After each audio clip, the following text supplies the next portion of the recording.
माई बिना घरवा अन्हार लागता। एगो माई बिना घरवा अन्हार लागता। असही भादाल पुरल कुल्हे,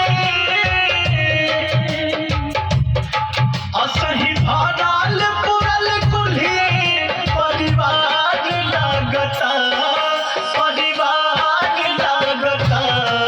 एगो माई बिना घरवा अन्हार लागता।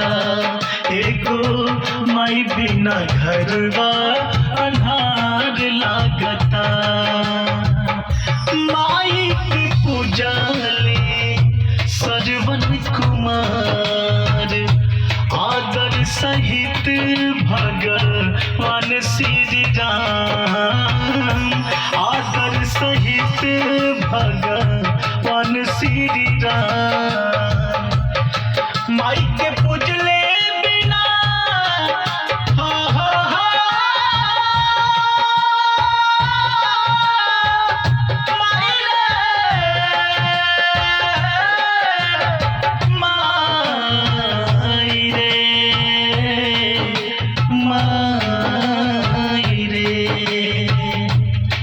माई के पूजले बिना सब कुछ बेकार लागता, बेकार लागता।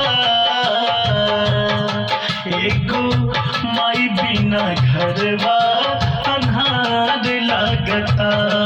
एगो माई बिना घरवा अन्हार लागता।